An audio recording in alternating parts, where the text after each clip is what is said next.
Hi, welcome to this Open Security Summit session. It's happening in January 2021, and we're going to be talking about a topic which I think is very, very interesting, because it's about how do we scale the sort of the compliance and the security, and in this case of SOC2, but also how we drive business transformation along with it. So I'll just introduce you, Tatvik, Abbas, and Luke, and Petra. They're part of the Glasswall security team that's helping implement this. And kind of what we want to do here is share what we do, brainstorm with you guys, other ideas. And some of it is again, it's kind of like raw and uncut. So you get to see sort of where we are at this moment in time, and then, we'll be better in 2 weeks from now, we'll be better in a month from now, but it's quite good to again, start sharing this thing. So Tatvik, just a quick intro about you. Yes, so I'm Tatvik, as Dinis said. I'm excited to be in Glasswall as a project manager. I have been participated in different projects, and really it is amazing here. So yes, I will pass it to Luke. So Abbas, actually. Good evening. My name is Abbas, and I am the head of IT and InfoSec at Glasswall. I've been at Glasswall for the last 3 years. We started an InfoSec team last year.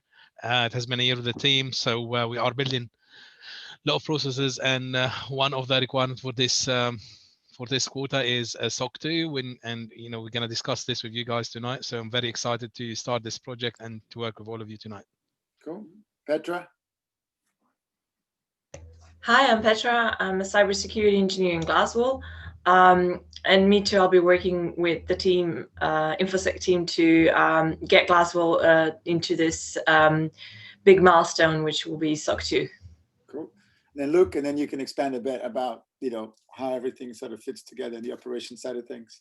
Cool, will do. Thanks, Dinis. Hi, I'm Luke, head of technology operations at Glasswall, which means I'm a little bit involved in everything, but don't really deliver anything specific myself. I guess it's more of an enablement and a facilitation type of role. And just like the information security team, getting the certification is a top priority from an operational perspective. So we're kind of looking at kind of splitting up a lot of what we do into operational and a lot of the security specific technical details. And really want to present, like Dinis said, where we are with our thoughts and with our structure, and we want to validate our approach or hear feedback. So hoping for a collaborative session, very raw, again, as Dinis has already said, but yeah, excited to share where we are and where we plan to be going, and to get some feedback in from everyone else. I think now is probably a good time to share my screen, right, Dinis? Yep, absolutely. And the way we want to do this, right, is that we want to be compliant. We have requirements from our customers, but also we as an organization want to be secure, right? So when we look at SOC2, the things that he wants are actually a good thing. So we're not approaching it as here's a bunch of things that we want to do a checklist. What we want to do is actually take these opportunities to tie up a lot of things that some of it we do, but it sort of needs a bit of tidying up, right? So, or improvement, and some other things that we're not doing the way we should be doing. And then again, this is a great opportunity to just take that to the next level. And the key part here is to make this process scale so that it doesn't become a spreadsheet nightmare or a bit of massive amount of work that a whole number of people do for a moment in time and then kind of gets forgotten, or you just do the bare minimum to keep it up. We sort of view this as a journey to make really security scale, but more importantly, to make the whole validation of almost certification of the security that we do a lot more scalable and a lot more effective. So when our customers say, prove to us that we're secure, and here's a questionnaire for you, we have a much better way to scale that and to prove all those things and to show that we have thought about it and we take security very seriously. Yeah. A nice term that came up recently was continuous compliance. So yeah, this isn't a box ticking exercise. There's not one SOF, and we're using Jira because there's a graph database behind it, so we can link everything together. So really, we want to get to the point where everything's hyperlinkable, super easy to find, and super reusable, right? So, you know, if there's further accreditations, or like Dinis said, we often get security assessments to be done by third-party vendors or potential customers. And, you know, we really want to make it as reusable and as scalable as possible, and finding the answers to all the questions we continuously get. I just want to add, Luke, that, you know, the aim, you know, for SOC 2 for us is like a short-term effect, like effective just to evaluate security. So we need to make sure that we are secure, not only compliant, because being compliant is something you can do if you want to do just pass compliance. So for us, is the main goal is to be secure, to have a good security. Yep. So can everyone see the screen, which is a smart sheet? Yes, Cool. I can see. So Dinis, I'm thinking we start with the smart sheet and then the Google sheet, and then go through how we got it all on Jira, and then just visualizing what our graph looks like at the moment. And my Google Assistant is trying to respond to what I've just said. Let me throw my phone away. So we started off, obviously, this kind of smart sheet's been provided to us by an audit company, which is a company that would actually do your SOC 2 audit, but we're engaging with them to do our gap analysis. And really, at a very high level, these are all the kind of principles or categories, what we call them criterias, and these are all the control measures. So, you know, each criteria has a list of controls. Each control requires specific evidence. So it's, you know, it's a bit of a pragmatic activity to go through. You know, we define our own process, and we just need to say, we've defined this process, here it is, and this is the evidence of us actually following our own process that we have defined for a lot of the activities. A lot of this other stuff is just kind of metadata for you know, the actual audit company, you know, whether it's testing in progress or whether we've uploaded the evidence to them or not already. You can see some things you need evidence by a certain time, some things observation. This is just kind of, again, for the gap analysis. But by the end of the whole project, you know, we want to have provided, or actually, yeah, documented, defined the process, and create a way where every time there's updates or there's changes, we continuously and automatically push that to where you would link these kind of controls to in terms of finding that evidence. There are some items which are grayed out. These are what they call linked controls, which means that basically it's duplication, right? So you don't need to, you know, redo the same scope twice. It's funny that they haven't fixed that yet. They just have, you know, 100 controls, 40 of which are duplicated, for example. But what we have is the smart sheet, which they use, which, you know, they think is feature rich and powerful for them.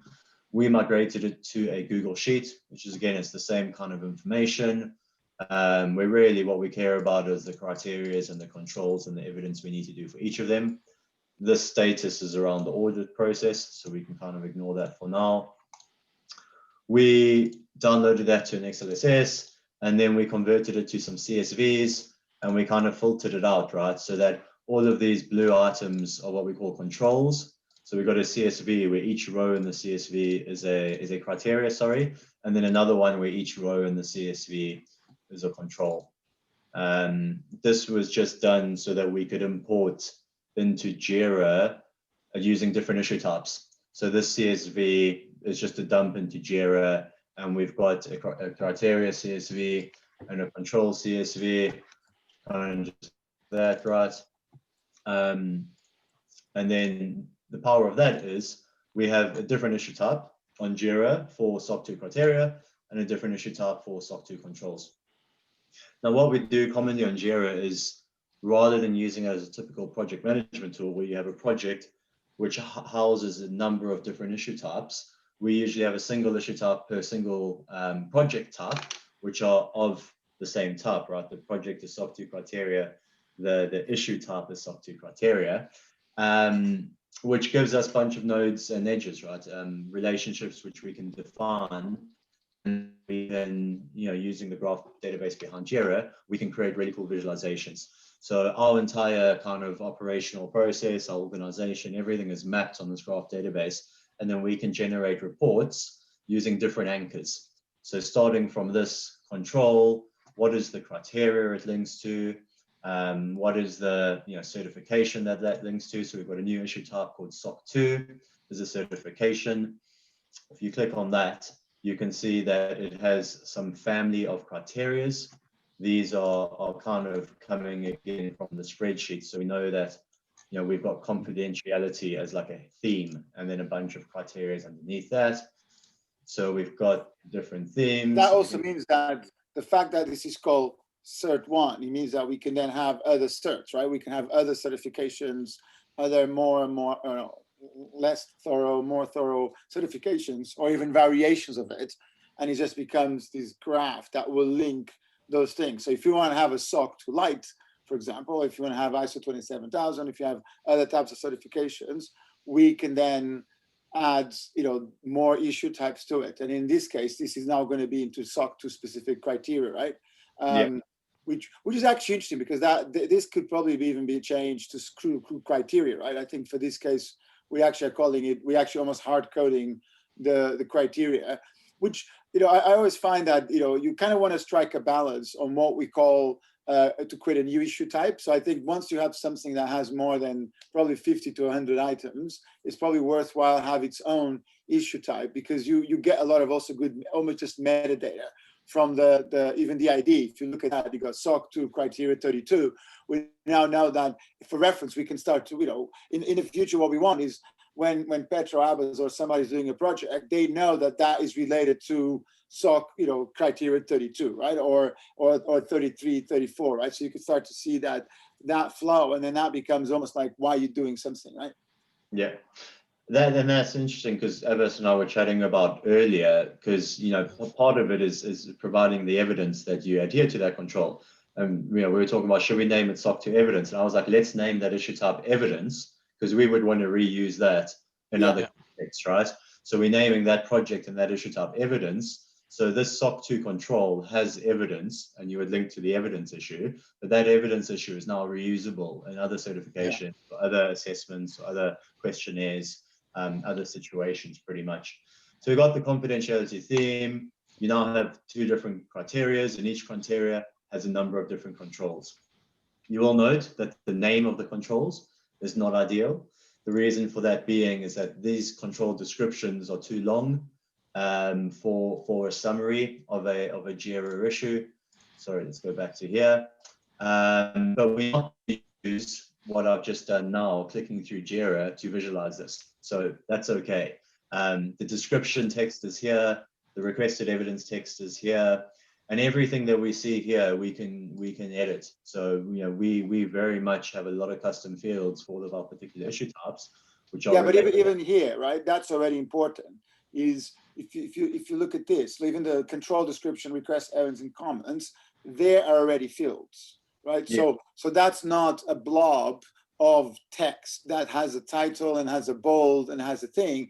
That control description is actually a field of this particular issue type, or this node, which actually means that we'll be able to create visualizations, we'll be able to put it together in better ways, and able to create views that contain this information. Now, if you just want to see the control description, you can put it there. If you want to see one that has the evidence and the comments, as we go more into exporting it to spreadsheets like you have here, right?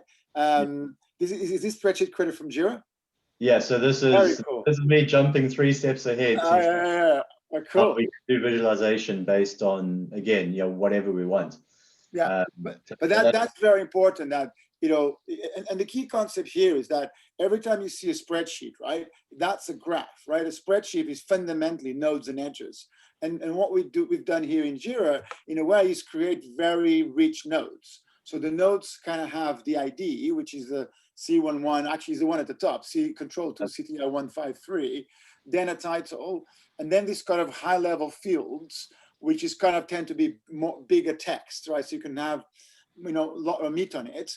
But then on the right hand side, the other thing that's really cool is you can have all sorts of name value pairs. So each one of these is actually a name value pair that we can index, we can query, we can do all sorts of things. The interesting point is when one of these becomes a node or not. right? So one thing that we talked in the past was there's times where you actually want some of these to become a node and versus an individual item. And for example, like the team there, it's a good example actually of one that most likely we will morph that, because we already got teams in here. So we can actually, you could say is part of team or has team, right? Yeah. And that's actually better than that one, because if you go has team and then you find InfoSec, for example, in there, right? Which will be part of a team, there you go, right? So if you have as team, this is a good example of that's a better mapping than that one there, because if I go into the team InfoSec, I'm now going to find who's the head of InfoSec. I'm going to find the team around it. I'm going to find the cost centers. I'm going to find all those things. So like, see, there's Abbas, there's the owner of, see, the customer of the particular project, etc., right? And some of the things that they have, right? So that's a much better, almost like link than the name value pairs on the right hand side. But the good news is that sometimes it's better to start with those and then evolve your schema into it. Yeah, because this InfoSec and this risk, this means nothing outside of the context of this issue. It's just it's only associated to this. It's not reusable. Whereas by linking it to its own node, it can give you different perspectives. So you can say, give me all of the controls which link to this entity. It gives you different perspectives when you're creating the graphs and the visualization, and then you can go down different kind of paths and seeing different context, etc. So yeah, I think where we were was we've got a certification which links to a bunch of criteria. You can see them all here.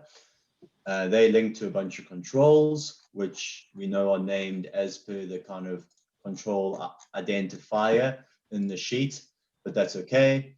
And then what we have, which you've seen now very briefly, is a Google Sheet. And how we get from there to there is interesting. If we run this notebook, so basically what we do is every single item in Jira, we continuously push to Elastic. So we kind of export on a regular basis all issues, every single issue that exists in Jira to Elastic. And then we build data frames using Jupyter notebooks, which pull from that database.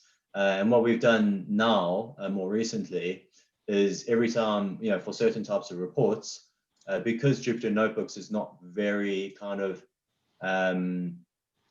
consumable by all different entities within the business, all different stakeholders, for example.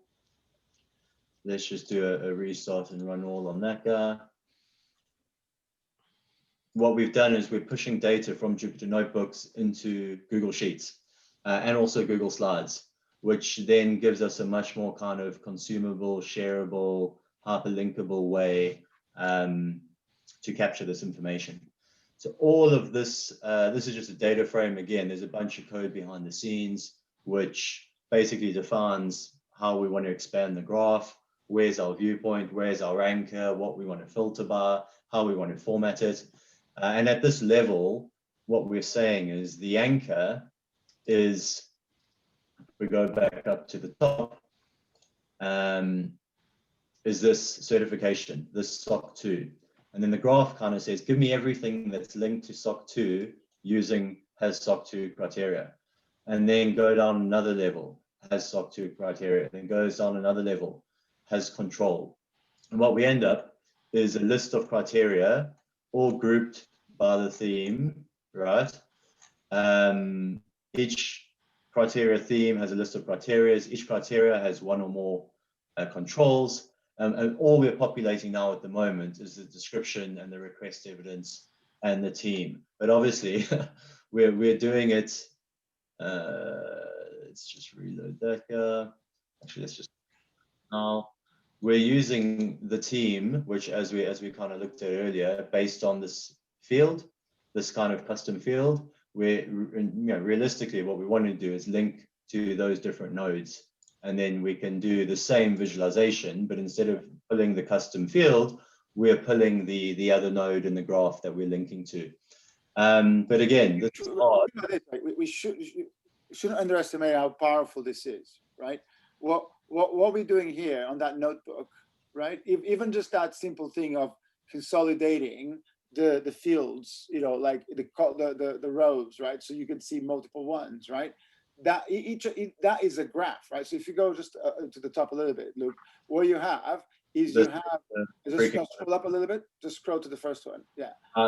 Sorry, it's I think it crashed, and I should have reloaded it. Let me just. Oh, yeah, that's fine. But so you can see, like, so the confidentiality report there, right, is the top level node that has child nodes in Jira, right?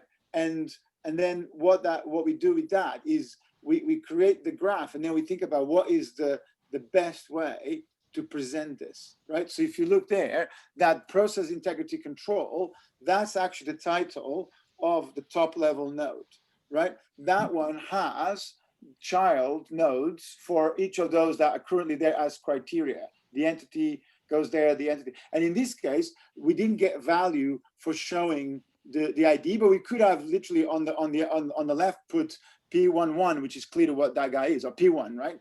And then you could see that P111 and P112 are part of the first one. And then you get P21, P22, and you can see that's the P12 is the next one. But we group them, and we basically think about what is the best way to consume this. And in this case, we then put the fields that it makes sense for a particular view, but the cost of creating new views and the cost of creating a view per user, per department, you know, what's there, what's not there, becomes really cheap, right? Mm-hmm. And that's the power. The power is that if you don't do this, you end up spending hours and hours and hours in spreadsheets. Yeah. And let me pop open this one more time, because I decided to close it just to kind of show, hopefully there's no curse of the demo. Let's just give this some time to think. I think that's done actually. So what happened was, every time we run this notebook, again, we're pulling fresh data from Jira. Let's just let it settle down. Still thinking. And just one more little note, when the way it goes to Elasticsearch is actually pretty cool. It's actually done using a Lambda function that it just works, right? It's kind of a good example of a Lambda function that just keeps going on for a long time, that, you know, actually just gets invoked every time a Jira issue change. So what you got is a Jira issue being modified that triggers a Lambda function, who then updates Elasticsearch. So we have an Elasticsearch basically index database, which we could rebuild from scratch, and we do rebuild every now and then, you know, with all the data. And that's the data that Luke so the Jupyter Notebook is actually consuming. But then in this case, we found that it was better sometimes to send the data to spreadsheets, because, you know, especially spreadsheets as a way to show data and allow for analysis is actually pretty good, right? So in this case, because a lot of also users are used to spreadsheets, and they want, in this case, actually, ironically, pretty sure the auditors will want the evidence in spreadsheets. So instead of fighting that, we say, that's fine. We'll take the data that we have and we push it to a spreadsheet. So, you know, it's also about creating solutions that scale, right, in whatever environment that we in, right? Which is the power here. And I think you got the curse of the demo, or you're going to run the whole thing again. Yeah, I'll try one more time, but let's just do just kill it all. I think there might be ongoing engineering in the background whilst we're doing this demo. But the point I was trying to show is this Google Sheet regenerates every time that notebook is run. Actually, look, you can go there, because if you go last edits, right, you can see the past. No. Click on last edits. No, yeah, version history. Yeah. Right. You can see what it looked like, you know, literally, you know. Just see the GW by pushing changes to it, yeah. pretty much. So you click on 11 January, the one at the top. Yeah, that one of those, right? You'll see, you can click on that guy and you should be able to see the version. There you go. I hope it's not the restore we did, Luke. I hope that's not causing issues. Yeah, Abbas and I were fiddling with this a bit earlier, because he'd added some comments in a column which then got overridden when we ran the notebook and we pushed the data to it. So we had to revert so we could recover all of his comments. And then ran it again just before the session, and it worked fine. Yeah, it worked fine. Just like a minute. We do have a team of people in the US who are currently working on this. So it might be that I didn't kind of ring fence it for no changes while we're doing this kind of session. Apologies. There's always a curse of the demo. But trust us, because it worked just before. Every time we run this note, they can see the notebook's definitely been worked on. Apologies, or let me just send a. But you could show that screen you just had, right? Because that allow you to see the data being parsed in a spreadsheet format, right? So if you just look at one of the previous versions, yeah, I mean, earlier, right? Yeah, exactly, right. Same as what we had up earlier. The half-8 one should work, right? Yeah. I mean, this is it, right? We got the criteria, we got the SOC2 control, we got the control description, the requested evidence, and the team, pretty much as we see in the data frame. And we can take it from there. So the idea is, what we were talking about earlier is can we use your one as an example, Abbas? Yeah. So if we go back to that control, which was control number 114. Yes, that's one of them.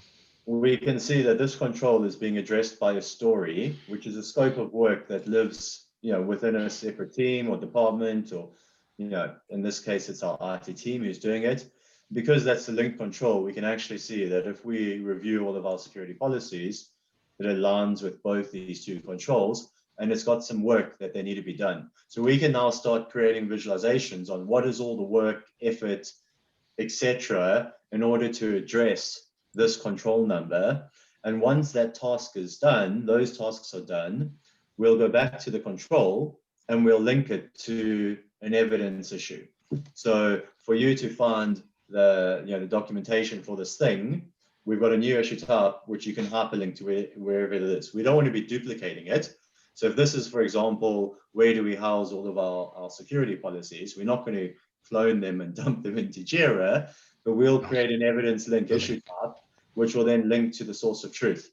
So when the audit comes, it's really easy to look at something like this and say, here's the requested evidence, here's a column with a hyperlink to where you find that evidence within our organization, be it on our HR system or product documentation or within the security thing, or maybe it's something on SharePoint, whatever it is, wherever it is, we can link to it using a new evidence issue type, which will link to control, which we'll be able to do once that scope of work is done. So, I mean, that's a pretty cool, starting example. Sorry, I'm hopping all over the place of, the work done to achieve compliance for this control is being addressed by this story, which again has its own context, because when you click through to it, you can see that it might be related to other stories, to other projects, the people working on it, etc. Yeah, actually, just looking at this, I almost feel like that requested evidence probably should be an issue type. Yes. Right, because if the request evidence is that, if you look at it, if you have an issue type called evidence 1 or evidence 26 is copy of the company or even company policies, right, for disciplinary actions, right, blah blah blah, right, then basically, right, and okay, this is literally, this is as easy it is, right, you'll see this in real time, right, this is what we do, right? Never waste an opportunity to create a new issue type. I thought you created this, didn't you? I like evidence because I cancelled it. Okay. The limit to what the key length can be in Jira. So I like evidence because it's reusable, it's generic, but you've got the context of it being a SOC2 control evidence, because that's how we get to that node through the link from the SOC2 control requirement. And you cannot underestimate how powerful it is to evolve the schema, right? Like the schema is one of those things that you will evolve into a particular state. So you could just go back, look where you were, right? Yeah, I actually could show the issue types, right, that we got, right? Yeah, we're gonna create one. And not all of this, in fact, we then do a regular cleanup on this, and not everything then, is usable, but it's very important that, you let the schema evolve, because, it's kind of like you need to read this in English, right? It's almost like you want a graph that you can actually read in English. This, control has that, this, cert has that control, has evidence, and then the evidence is evidence of, and then you can even have proof of the evidence, right? Or resource, right? So what we tend to do is we tend to add an issue type, and then we add a link type that tends to be sort of this pattern where you could see is something off, and then has something, right? So you basically get this, and that's where you get the ability then to write queries that can either go down a graph or up a graph, right? And sort of the down is something should be is off, kind of going down, and then something has, has this, has that, right? So it's kind of like, it's important to have that that kind of flow going here, right? And so now what you can do, you can go back to where you were, that you can go back to that issue that you actually were, that we saw the criteria, and then you can go and you can basically add the evidence. Yeah. So if we say this is like a test or something. Well, no, actually add a real one, man. Go to that thing where you were, right? That example, right? Yeah. Which was 1.4 something, whatever the SOC2 control, right? That control that you were in about the HR thing. Let me send you the link for the security policies. So. And then you got that. Yeah. So now you could see. So now you got that. And what we're going to do is we're going to change, that particular control, that particular almost field, which is at the moment is a field. And the problem with that field the way it is now is it can't be linked easily. I mean the evidence, right? So you can see that the evidence at the moment, requested evidence field, cannot be linked easily because it's just a field, right? You can't link into a field. But if you now add a new linked issue, right, and you add a new issue type with that, if you copy that text, right, look, which is, and this is where now we can think about how do you want to say this in English, right? So do you want to say that the evidence is actually provide evidence, right?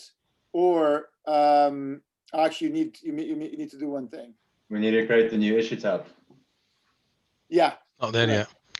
Yeah. So you need an issue type. So there you go.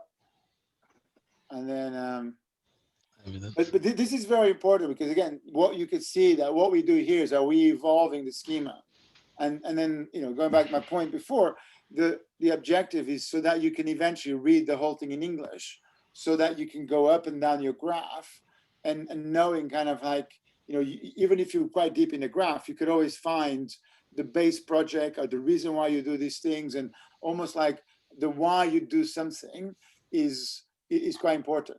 So what Luke is doing here is basically now taking the evidence link type that he just created, right? And he's basically also modifying that schema that is now assigned to that project. And you want to change the default issue type to evidence. And then once this is saved, right? What this means is that when now he goes back to create a new evidence, this is cool, right? When you now go here and you pick evidence as a project, you could see that you got evidence as the issue type. So we now got to the point where I think every project only has one issue type, right? Yeah, for almost 99% cases. And that worked really well because the advantage is also that you'll see that you get the ID actually already adds lots of value. The fact that this is evidence 1, evidence 2, evidence 3, team 1, team 2, team 3, person 1, person 2, whatever that is, risk 1, vulnerability 1, etc. All those things add value, right? So now you look at this, right? Now the graph just became richer, right? Because now you've got the particular control that is here, and then this control will be done once that evidence is provided. The link is in the chat, Luke, by the way, if you want to add the evidence. Which chat? The Zoom chat. The Zoom chat for everybody. Yeah. Cool. That's a public repo anyway. Our Yeah. security policies are in a public repo.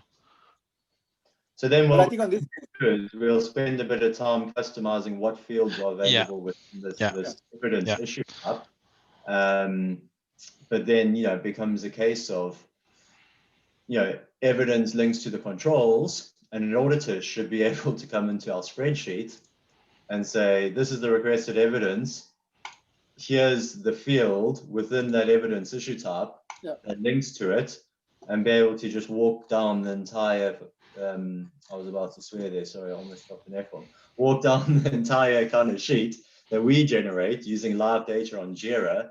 And Jira is the source of truth in terms of linking everything together, not the source of truth of the evidence or the actual data, but as we manipulate and as we evolve and as we add to Jira and expand our graphs and start linking things together, we've got good ways to auto-generate the visualization around that. And then, you know, we started off with a sheet which was unusable, and we end up with a sheet which is actually populated from data from Jupyter Notebooks, which pulls from our kind of Jira schema and our graph, which gives us the wider kind of context. I mean, I just want to add as well, Luke, when we get, you know, to link all the controls to the project, we should be in a very good position to tell like what kind of resources do we need and all of this as well. So yeah, I think we started doing that at the control level just when we were doing our own internal gap analysis. What is the work required? Who are the people who probably need to do this scope of work? Yeah. But again, that will expand. This, as you can see, all these custom fields was a dump from our initial sheet, which was, you know, basically what we started off with, and what was mostly what was being asked for by the audit company. But also we added a few custom columns just when we spent a few hours going top to bottom to say what is the overall scope of getting this all done and who are all the people needing to be involved. And the answer is, you know, it touches every area of the organization. Obviously, a big part of it is security, and because SOC 2 is one, you know, organizational, but two, also you can specify what products are being certified. We know that a lot of the people doing engineering and operations around the product we're choosing, they're going to play big contributing roles. Obviously, Abbas and his InfoSec team and Petra are going to play big contributing roles. But there's also a lot of organization-wide controls and expectations, things around onboarding and recruitment and, you know, background checks and data flow diagrams, and yeah, it touches almost every area in the organization. So hopefully, once it's all on Jira and once we continue to evolve our visualization, it'll be easy for us to understand, and we'll be able to see it all, and we'll be able to really get a good grasp of what's required and where are we today, and continuously measure the progress towards, again, being compliant to all of those controls. One of the cool, sorry, Dinis, please go ahead. No, go on. No, I just want to say one of the cool things like power of graph and visualization, I think, and using Jira, you know, will allow us to do like some to measure like, you know, our progress as we go. So like when you do self-assessment on this one, so we're going to be able to let's say to measure our, you know, where we are every single month or every single week. We can just run one of the Jupyter notebooks and tell us where we are and how much we have achieved. So this is one of the very cool things that we will be able to do after we capture all this data. Yeah, and you could sort of see that what we're basically doing here is we're taking an engineering approach to this problem, right? Because even if you just show that sheet that you just had there, look, right, on you know, even from a data collection, right, you already have, you're mixing things. So if you look at, for example, request evidence, right, even on the first one, you got provide code of conduct employee handbook. Okay, that is clearly a link, right? But the next one, provide a screenshot where it's available. Well, guess what? That's going to be a screenshot. That's going to be maybe a markdown page. That's going to be something else. So you're actually mixing, you know, data formats, and then to try to slap this now on a spreadsheet, right, or something, it makes it messy, right? So what we want is to basically find what is the best medium to do this, but also to make sure that, you know, whoever's maintaining the employee handbook has now a link to basically this part here. So they know that as they make change to the handbook, for example, or, you know, let's say the location starts to change, there's a connection back to here. So what this allows us to do is to hyperlink also this to the relevant business owners of the application in the company, so we can make them accountable for this. We can basically say that, look, even that example, like, look, you now on that department are now responsible for maintaining that documentation, that help guidance. So for example, like the screenshot where this is available to employees should actually be part of now a system that actually, even better than a screenshot, should actually be the link to the live system that actually allows them to see what live system do we have that is used by the employees to access data, right? It could be, an intranet, could be a web page, could be, Markdown, could be an internal system. So it's very important that, we connect all of those dots. And this allows us to have that level of granularity and basically be able to fix problems even in this sheet or in this environment, right? And what we want is, ideally, we want to start again, analyze what are the common almost leaves that we have here, so that eventually we have 4 or 5 or 6, maybe 10 different types of evidence type. So one evidence type could be a link, the other could be a website, the other could be a spreadsheet, the other could be a CI environment, the other could be a document repository. So you start to normalize this so that we can then keep navigating the graph, in order to find the information, so that somebody who wants to verify this, and that somebody is also us, right? We want to make sure that these processes are followed through, right? And even, for example, like when you have a security incident, this data becomes gold, because when you want to ask a question, what happened here, or who's responsible for this, or who's seeing this, or who has saw that, etc., or where was the gap that caused this, navigating the graph until you find the information very effectively is crazily important. I think we might be a good time to start trying to put in some questions and some feedbacks from the other crowd, because in terms of where we've taken it so far, I think that's pretty much where we are. I did get confirmation that actually there were people working on it. Do you know what they've done, Dinis? They've added the links to Jira. There you go. So basically, as we're demoing this, it's evolving, it's improving. We had a resource out in Argentina who was adding the Jira links to the sheet. So the person consuming it via the sheet can now link into that item on Jira, which wasn't there before. And that is super powerful, actually, what you just saw there, right? You see that dance then between, the sheets that you create and to edit the data. So what happens here is that as you, for example, want to see something in the sheet and you want to edit it, you want to make sure there's a link there, very easy for the action that you want to do, right? And that's kind of super powerful. I think just one thing that is worth just mentioning, which is one of the ways that we're also connecting these to budgets and to the things that we do, is that Abbas team is actually mapping out all the projects that they want to do to the SOC2 control, in a way to the evidence that the project is going to produce. So we actually will be able to connect the activities that the security team is doing to almost the business requirement to do those activities, which I think is something quite spectacular, which I haven't seen, done very well in a lot of places, which is basically to be able to answer the question for everything you do. And by the way, when we have projects, we have a program, then we have a project, then we have features, then we have stories, then we have tasks. So even if you low in a story on a task, you should be able to connect the dots and saying this task is basically addressing that SOC2 control. And eventually we should also have here risks and vulnerabilities caused by, for example, the lack of a control, or the risk caused by a control. Even the way we implemented that, then we have to accept another risk that we have mitigated. Yeah, I think Luke showed this earlier, how we are linking the controls to the projects. We've started very briefly. We've got 1 or 2 controls linked, but eventually every single control will link to a scope of work, assigned to people.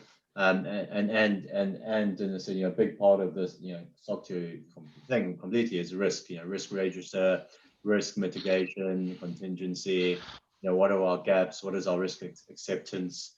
There's a whole kind of effort needed behind that, which leads on to maybe something we'll get to later, which is we're looking for people to help us with risk.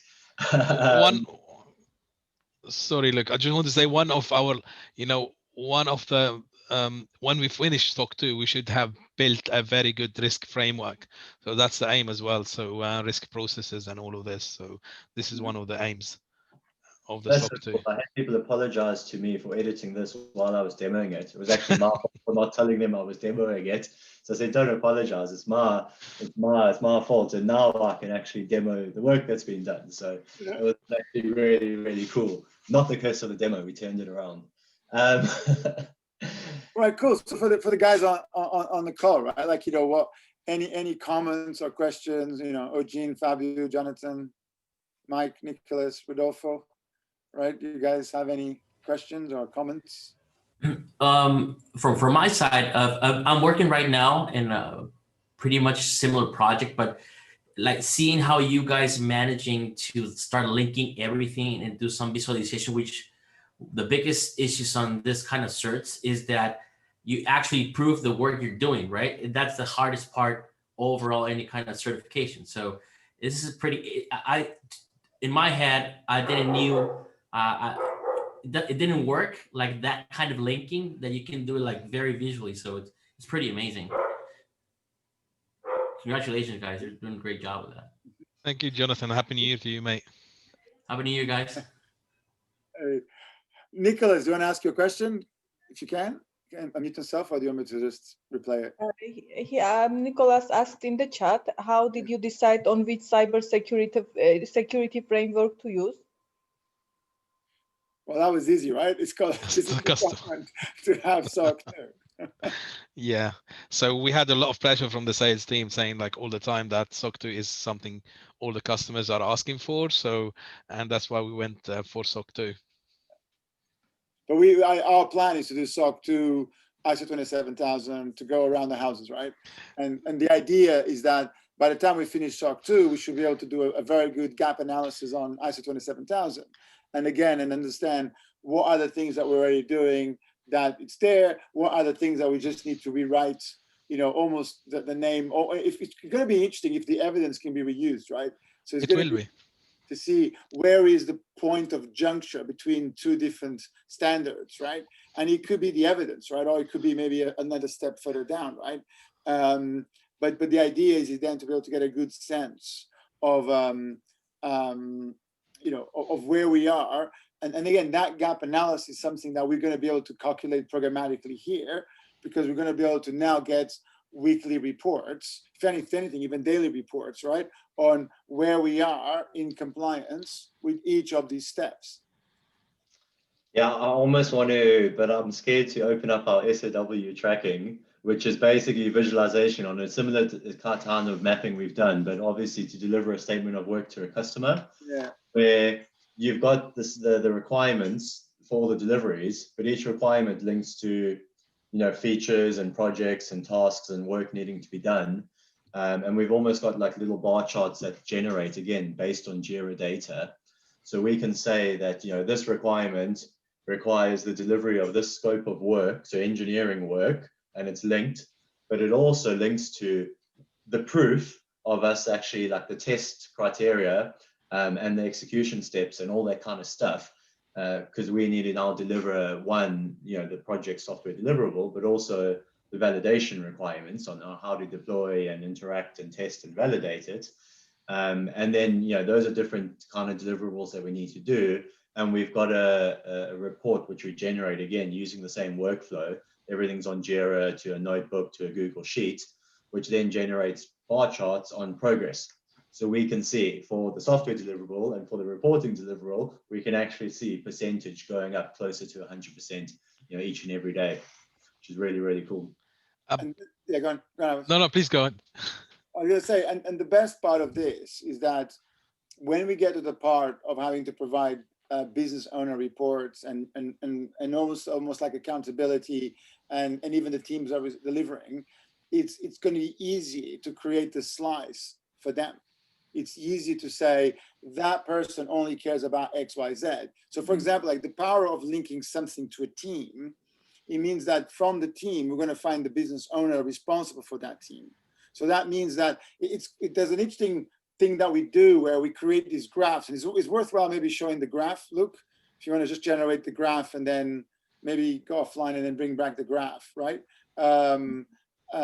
Where you basically have this graph that we generate that you can kind of see where all the nodes are kind of connecting. And then what you end up having is this graph that starts with the SOC2, top level certification, goes to the controls, then goes to the projects, goes to the teams, goes to the business owners. And at that moment in time, it's like a massive graph. But then what we can do, which I don't think we've done yet, but we're about to do, is to then ask the question, okay, if I'm this business owner, what do I care about? Right? So if I'm the business owner of HR, if I'm the business owner of finance, I'm the business owner of security operations, I'm the business owner of IT operations, of marketing. So this then allows you to go to every department of the company and say, you are now accountable for this part, right? And that's the beauty of this. And because basically, I remember I had a team in the past where when I told them that we needed to create like 50 decks, right? I almost had a riot, right? But in my head, I was like, we need to create 400, right? Because you're going to have to create all sorts of decks, all sorts of presentations, which are customized to the audience. And this is the good old conversation of, why doesn't that team understand what the security team wants to do? Why don't they understand what we're trying to do? My argument is that it's the security team's job to translate what we do into business language that they understand. Right? And you can only do that when you kind of have this type of graph, right? That you can now manipulate. So what you see here, which is really cool, is you see, look now, dynamically creating the graph, and we can actually navigate down and up, and we can basically keep adding things. So what you have there, just show the command for a second. So what you have there is a command that basically says, can you expand based on cert 1 for 5 layers down, based on 2 types of links. In this case, one link, which has SOC2 criteria, and then that's what that graph is there. So if you look at that graph, in the SOC2, yeah. Yep. And obviously, we've got children of a kind of parent, which is actually the same issue type and has the same linkings. That's why it's going. If I said go 1 level deep, you would only see this. But because we're going multiple levels deep, it's using the same filtering down. So these are all the criterias linked to that criteria parent, linked to that certification. We go one more kind of, if we add another kind of linking, if I've spelled it correctly, we'll probably see a massive, we can see all the new kinds of nodes and edges. Let's let that generate quickly. Yeah, and the nice thing is that you can view it from 2 sides, yes?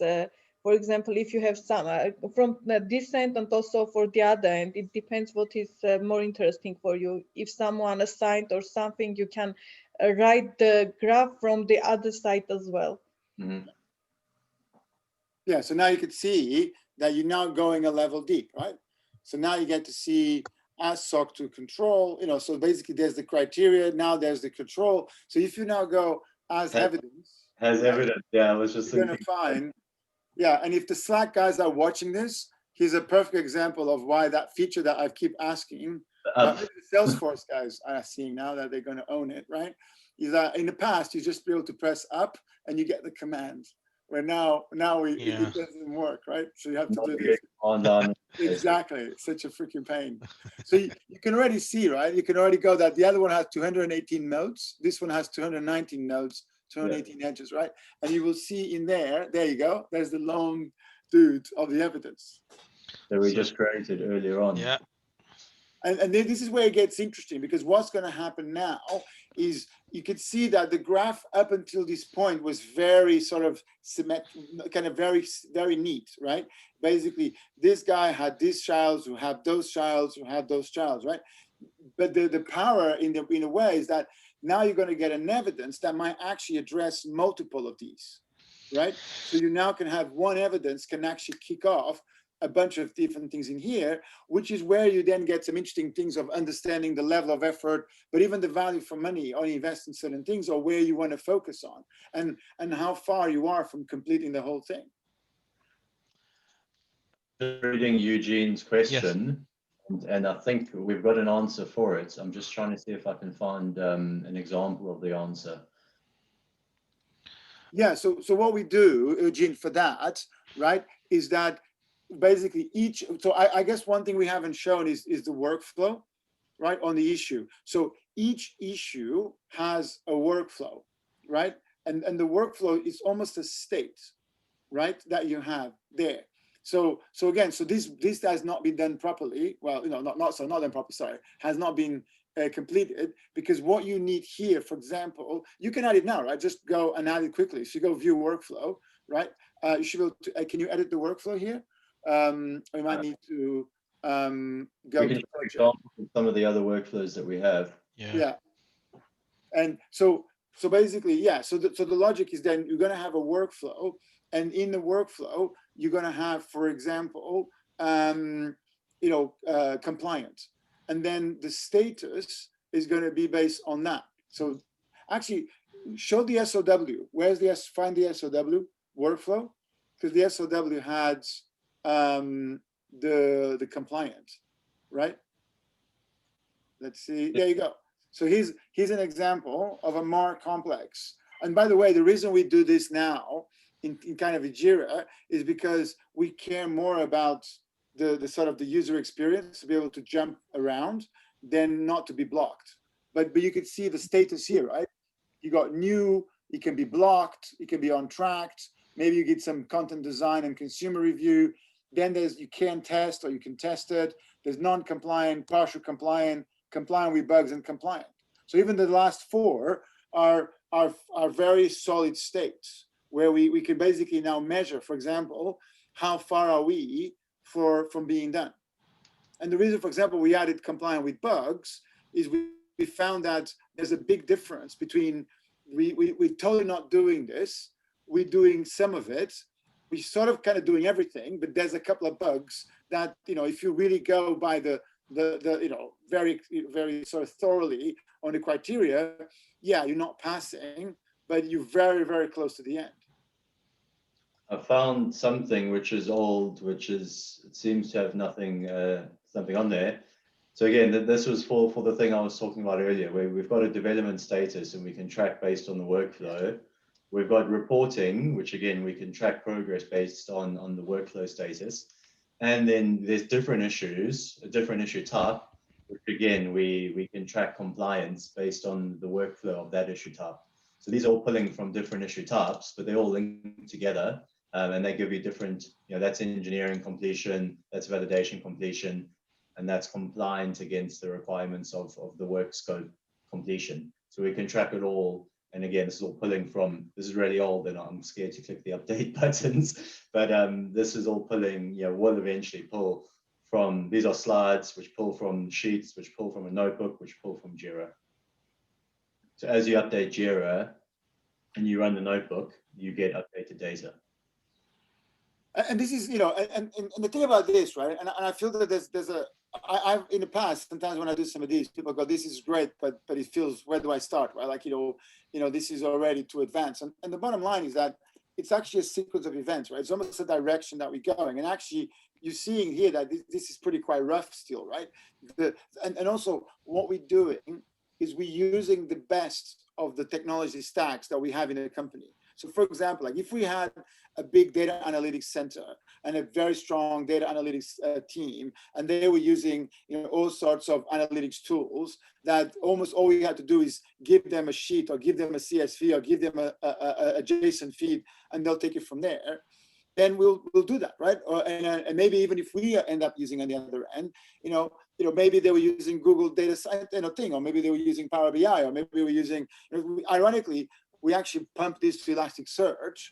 And although Elasticsearch is a very good, actually almost business intelligence tool too, and you can do analytics, it's actually more effective for us to write transformations like Luke was saying, transforming to a Google Sheet, because once you get into a Google Sheet, it's very easy to go to a Google Slide. And in fact, I think in that case, we actually create the Google Slide programmatically too, in some cases, right? So, you know, so it's almost like find the sweet spot to automate and just automate that bit, right? So we've got a notebook that runs that once it's finished running, it emails some email addresses with a link to the Google Sheet and an attached Google PDF. The PDF is generated from the Google Slides.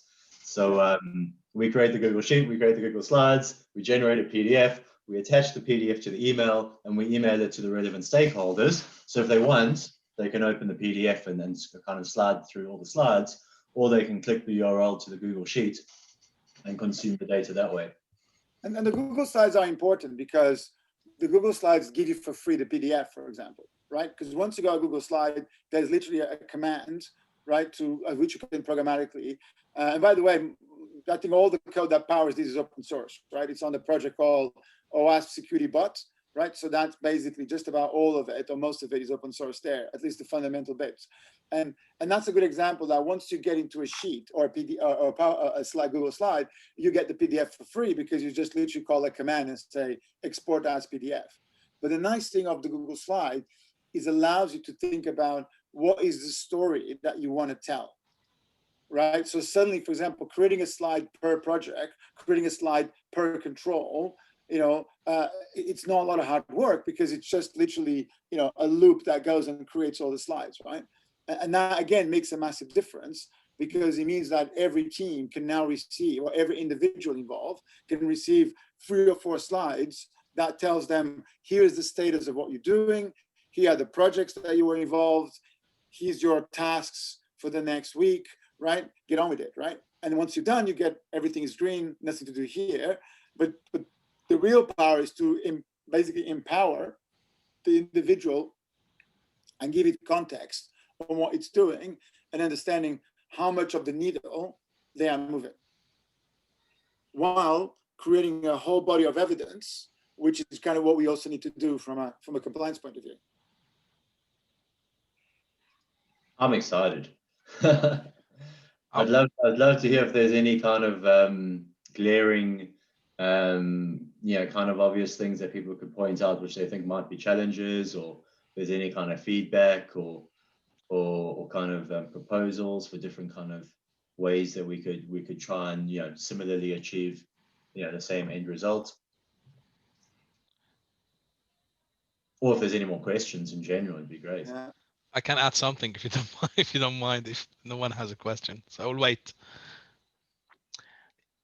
Yeah, I just want to say that the story, I mean, of compliance, it is starting for us with SOC 2, and in the past I did a small calculation. So if you achieve SOC 2, it means you achieved like kind of 80% of ISO 27001, and I just come back all the time and tell this to Dinis, and every single time I talk about it, it's just, for me, I look at it as like, because I come from an IT background, it's like a blade. So okay, we just need now the ISO 27001, and with all of this we can measure it, we just plug it in and that's it. So that's the way I view it now, because if you talk about ISO 27001, it's a top-down view, you know, about the controls, and SOC 2 it provide an assessment of the controls, so they can't link to each other.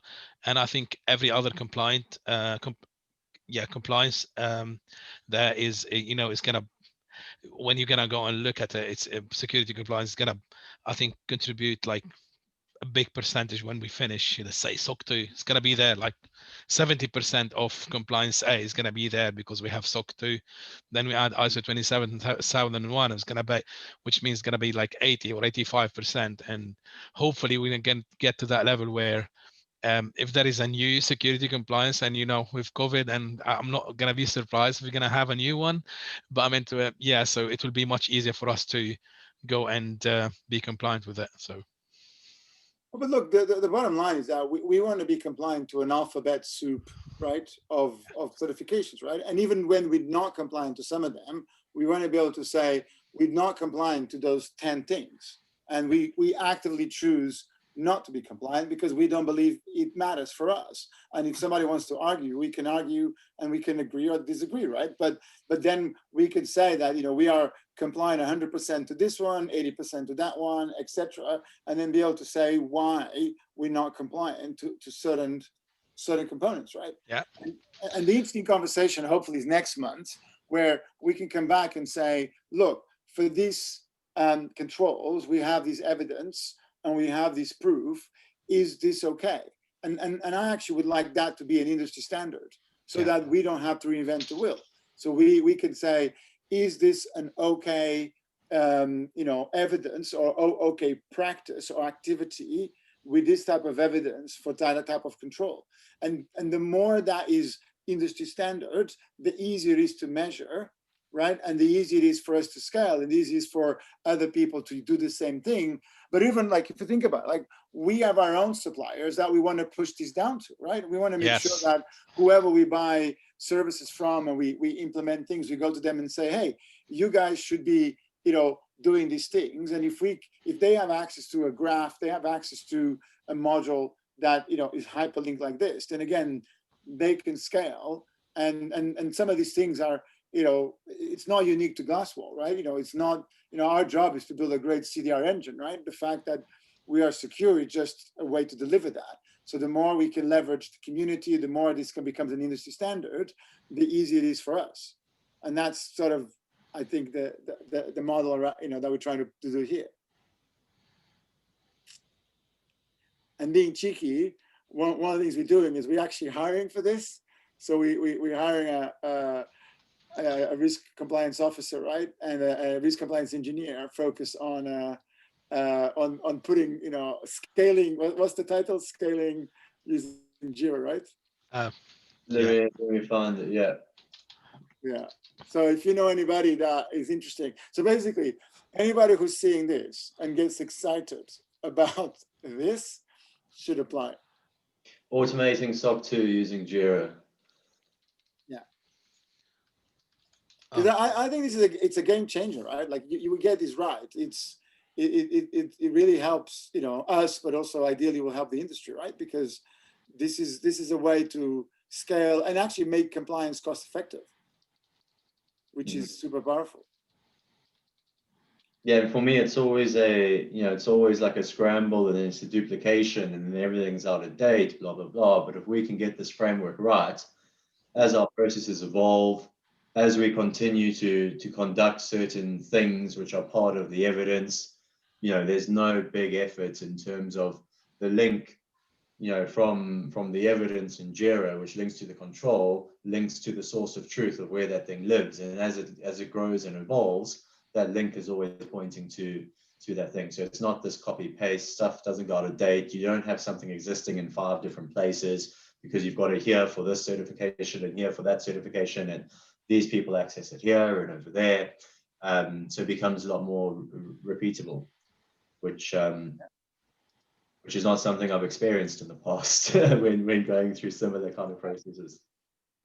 And the thing that we haven't talked about, but we will connect the dots eventually, is that you can actually then do, once you got these in a better graph, you can actually do a Worley map, right?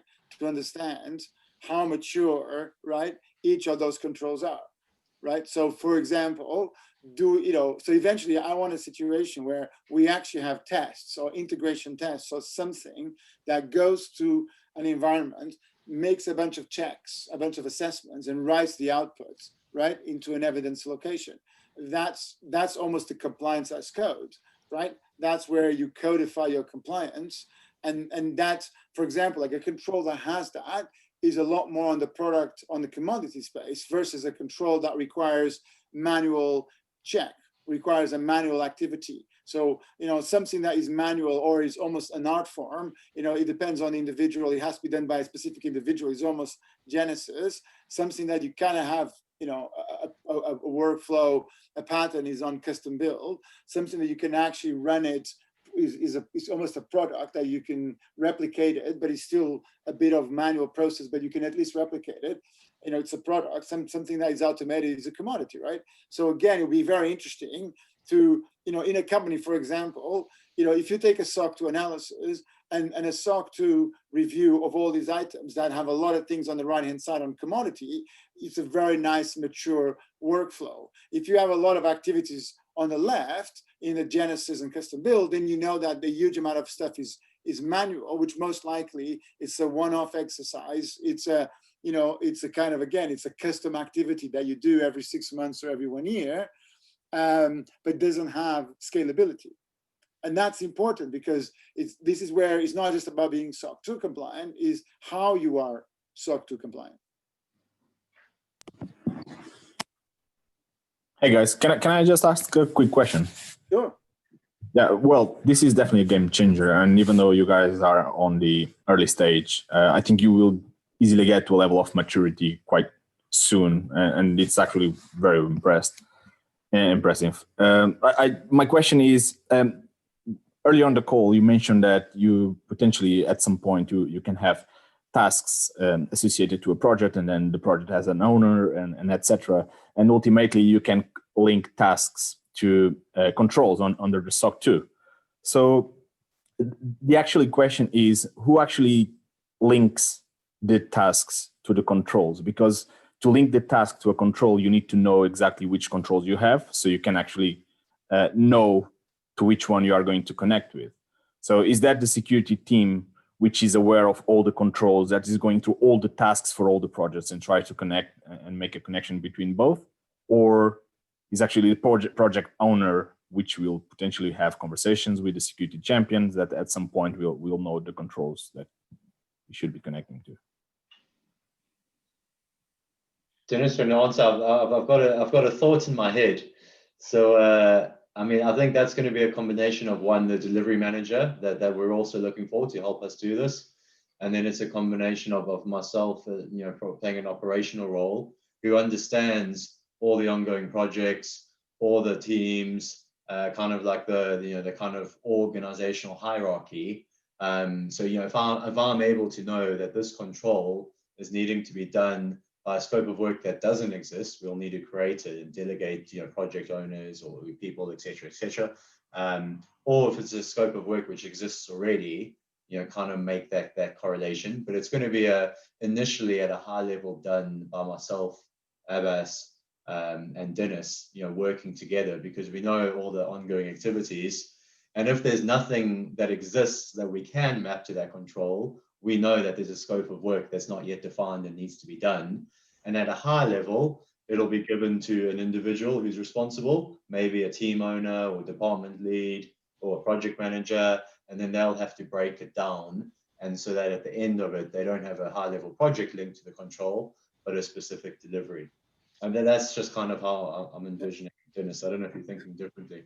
So the way we tend to break it is that we played around with a bit, and again, you know, we have some archaeological remains of the previous experiments in our Jira, but we kind of came down to this idea of program, project, feature, story, and task, right? And it's kind of also a little bit organic, but the idea is that a program is a collection of projects. So every time you have a bunch of projects, they will gradually go into a program, which is basically whatever that theme is, right?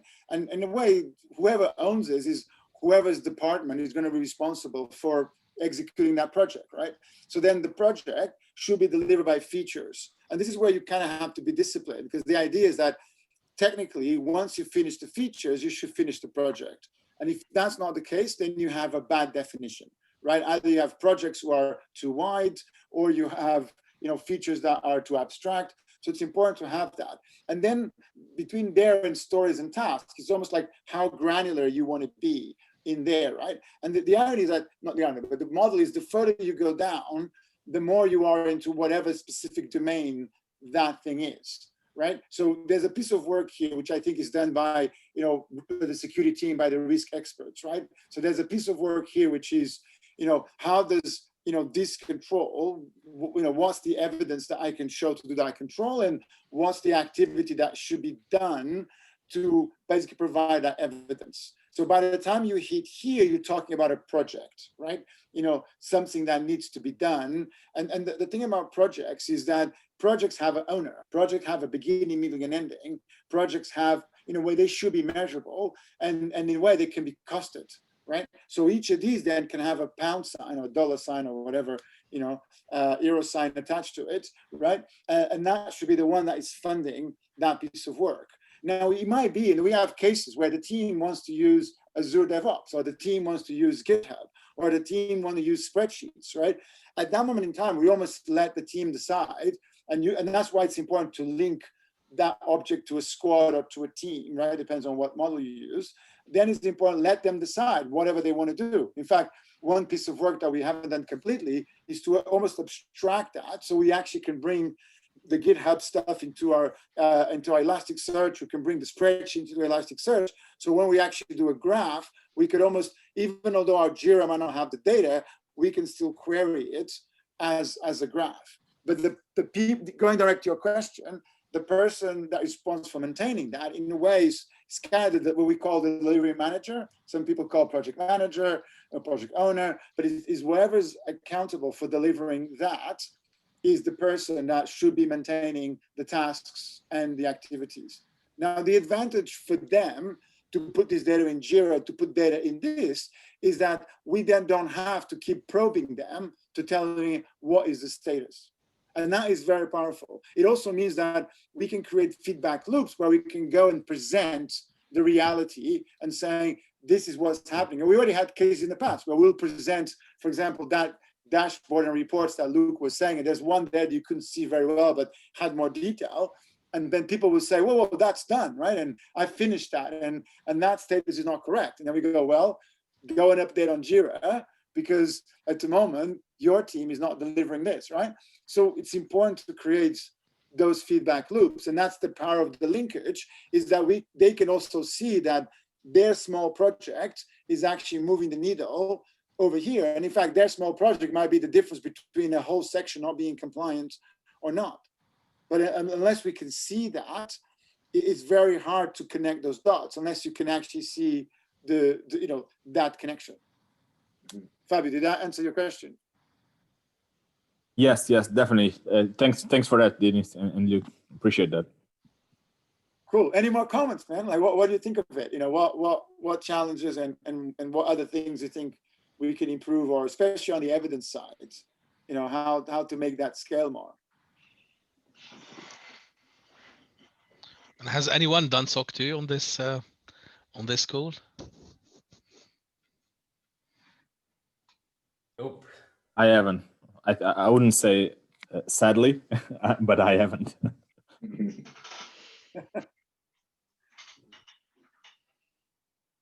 But it's quite cool, right? To think of compliance as an engineering, right? And I feel that, it's the thing that I always found, quite weird.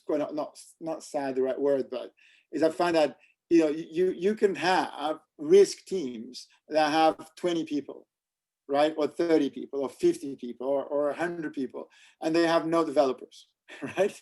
And you're thinking, and they run on spreadsheets, right? And it's insanely inefficient, right? So if you look at what we're doing here, we're scaling because we're approaching this as an engineering project. Luke has a number of developers that are working for him, as a couple of data scientists, and some of them are part-time, but the point is that they are moving the needle. They are automating this. So basically, Luke is senior resource, Abbas is senior resource. Again, Petra, a highly skilled engineer, right? They don't spend their time, and Tatvik, highly skilled PM. They don't spend a lot of their time fighting data, fighting spreadsheets, stuff like that, right? Maybe Tatvik spends some time fighting Jira, but but the point is to make sure that whoever is responsible for that type of work or is focused on what they're really good at.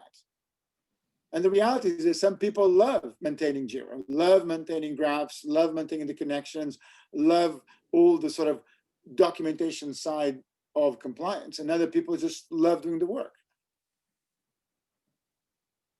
And that's what we're trying to do here, is to connect those dots and make the business owners aware of what's going on, which is where I think most security teams fail. And the reason they do is because if you don't do it like this, you need almost twice your current security team size just to keep your stakeholders up to date. And then the reality is that you don't, right? But then you lose so much feedback, so much accountability. More important, you lose people taking ownership of the budgets that they should be owning, right? From a security spend point of view. And yeah. Sorry, Eugene, I was just going to add on to that very quickly. I was going to say, but by visualizing it like this as well, you can also see the size of it. You can see the scope. Because very often, from a certain level, with people who don't see the details, they're like, well, why is that not done? Or, can you do that next week? Or, they can't see the reality of, moving from here to here on what the effort behind the scenes really is. So whilst we have top level kind of priority from our CEO on doing this, which is great, and we've got budget to deliver this, if the question ever gets asked, what is being done behind the scenes, it's very easy for us to show the massive kind of volume, the scope, the effort, because it's not a simple thing. It's not really a small effort to get compliant against all these controls. So now we can also kind of visualize not just the controls, not just the compliance progress, the percentage compliance we are, but everything, the entire kind of effort behind it all, which is really, really cool. Sorry, Eugene, carry on.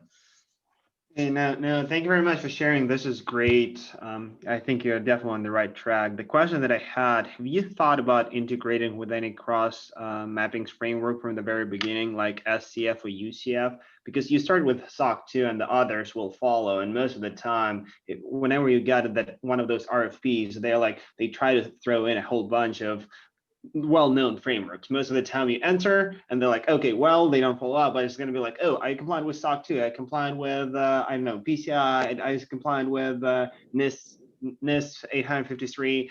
Again, a lot of, it's just one of the things from my experience, once you start working on pursuing the first one, the first certification, you are going to reuse a lot of material. So setting up an internal benchmark within the company that can map to different, like, okay, this is the internal security program. This is the benchmark, and this is how it maps to SOC2. This is how it maps to whatever next certification that get thrown to you. Yeah. So I think in this case, it's also it was a scenario of we also leverage a business opportunity, right, or a business requirement, right? There was there's a constant stream of requests from our sales guys on SOC2. If that wasn't the case, but we also had made the business decision to be compliant or start to move on the compliance level, I think I would then do it what you just described, which is actually do a big mapping between the big and almost like the big sort of framework layers out there. Find maybe the easiest one to start with, or the one that you have biggest bang for buck, right? You do this, you're addressing a chunk of SOC2, a chunk of PCI, a chunk of NIST, a chunk of AS27. I think the reason we're going to do first SOC2 is because, in a way, we now have a business requirement to deliver that. But what we want to make sure that the delta between, or the effort required for the next certs and the next one and the next one are now much smaller, because they should fundamentally start by doing, I think, the mapping you just described, and then seeing, okay, what's the delta there, right? We've not used an external framework or vendor to do that mapping yet.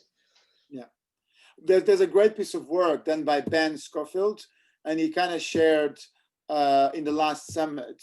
Annoyingly, he didn't do SOC2.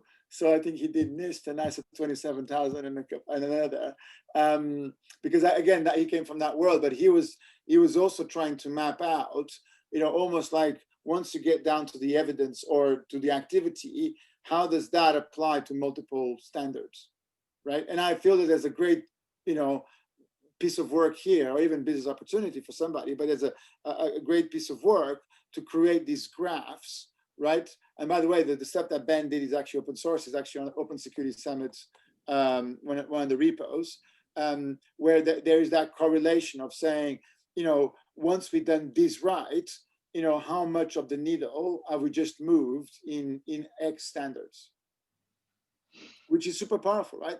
Because it means that once you got that level of assessment, for example, you should be able to say, today we are 27% 27% compliant with ISO, or 58, or 98, or whatever number that is, because you're always going to be doing some stuff in security, right? And it would be great to be able to measure that in a much more pragmatic way, and knowing that we're now using almost industry standard evidence collection practices, or even mitigating controls, that if I do this, I get that and that and that and that side effect. Did that answer your question, Eugene? It does. Thank you. No, it does. Thank you. All right. Any final comments? I think we're just running out of time. Any final comments from the participants and our ideas for this kind of stuff, or ideas for the next sessions to do next month?